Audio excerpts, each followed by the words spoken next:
Hello students, our today's topic is pairs of linear equations in two variables. Class 10 and today's question on comparing the ratios a1 upon a2, b1 upon b2 and c1 upon c2.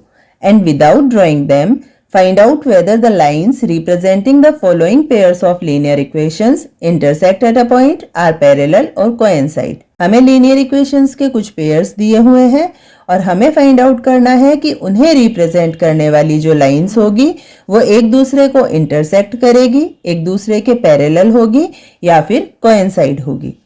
लेकिन हमें just इनके जो numerical coefficients हैं उनके ratios को compare करके ही ये find out करना है। हम इन्हें ग्राफिकली ड्रॉ नहीं कर सकते। जब हम इन लीनियर इक्वेशंस को ग्राफिकली ड्रॉ करते हैं तब इन दोनों इक्वेशंस को रिप्रेजेंट करने वाली लाइंस अगर किसी पॉइंट पर एक दूसरे को इंटरसेक्ट करती है तो ये होती है इंटरसेक्टिंग लाइंस। और यहाँ जब हम इन इक्वेशंस को सॉल्व करते हैं तो इनमें जो x और y वेरिएबल्स हैं इनके यूनिक सॉल्यूशन होते हैं। मीन्स इस इक्वेशन का सिर्फ एक ही सॉल्यूशन होता है, x की भी एक ही वैल्यू होती है और y की भी एक ही वैल्यू होती है। सेकेंड होता है जब हम इन लाइंस को ड्रॉ करते हैं तो ये एक दूसरे को ओवरलैप करती है। मीन्स जब हम फर्स्ट लाइन ड्रॉ करने के बाद सेकेंड लाइन ड्रॉ करते हैं तो उसे हमें ओवरराइट करना पड़ता है, जिसे हम बोलते हैं कोइंसाइड। यहाँ इन इक्वेशंस को सॉल्व करने पर x और y वेरिएबल्स की इन्फिनिट वैल्यूज होती है। मीन्स यहाँ इन्फिनिट सॉल्यूशंस हो सकते हैं। थर्ड सिचुएशन होती है जहाँ लाइंस एक दूसरे के पैरेलल होती है। इस कंडीशन में जब हम इक्वेशंस को सॉल्व करते हैं तो x और y वेरिएबल का कोई आंसर नहीं होता है, मीन्स नो सॉल्यूशन।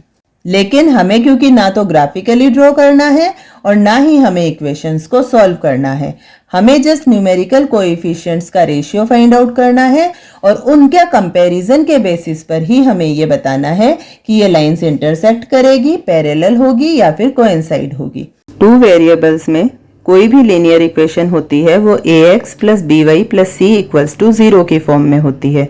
जब हम पेयर लेते हैं तो फर्स्ट इक्वेशन हो जाती है a1x plus b1y plus c1 equals to 0 और इसी तरह सेकंड इक्वेशन हो जाती है a2x plus b2y plus c2 equals to 0। अब हम इनके न्यूमेरिकल कोएफिशिएंट्स का रेशियो फाइंड आउट करते हैं a1 upon a2, b1 upon b2 and c1 upon c2। जब a1 upon a2 b1 upon b2 के इक्वल नहीं होता है उस कंडीशन में लाइंस एक दूसरे को इंटरसेक्ट करती है और यहाँ ये मैटर नहीं करता कि c1 upon c2 a1 upon a2 या b1 अपॉन b2 के इक्वल है या फिर डिफरेंट है। सेकंड, अगर a1 upon a2 equals to b1 upon b2 equals to c1 upon c2 होता है, उस कंडीशन में लाइंस एक दूसरे को ओवरलैप करती है। मीन्स लाइंस जो होती है वो कोइंसिडेंट लाइंस होती है।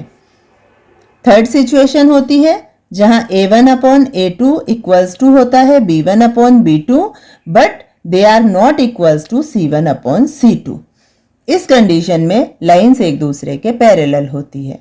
तो हम यहाँ a1 upon a2, b1 upon b2 और c1 upon c2 find out करेंगे और इनका कंपैरिजन करके बताएंगे कि लाइंस कौन से टाइप की है।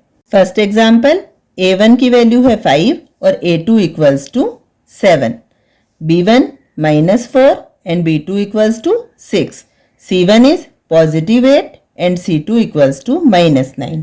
अब हम रेशियो फाइंड आउट करेंगे और इनका कंपैरिजन करेंगे। 5 अपॉन 7 -4 अपॉन 6 एंड 8 अपॉन -9। सबसे पहले हम फ्रैक्शंस की स्टैंडर्ड फॉर्म लिख लेंगे, then 5 upon 7 -2 upon 3 and 8 upon -9। अब यहाँ a1 upon a2 not equals to b1 upon b2।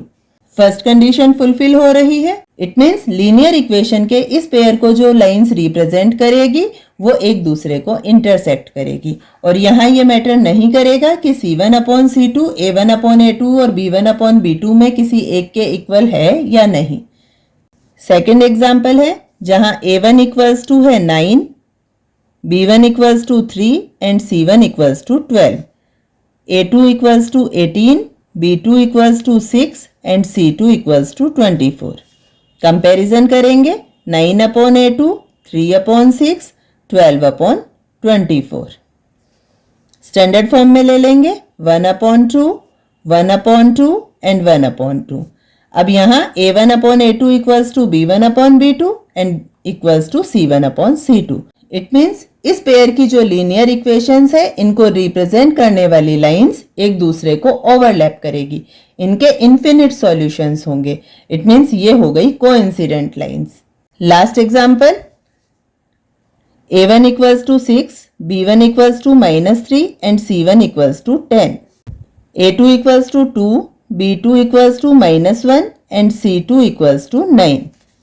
Ratio find out करेंगे 6/2, -3/-1 and 10/9.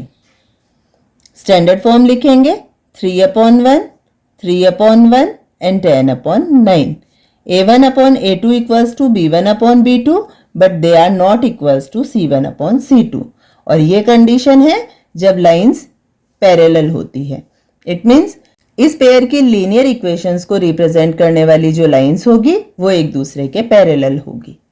It means answer will be first pair is intersecting lines, second pair is coincident lines and third pair is parallel lines.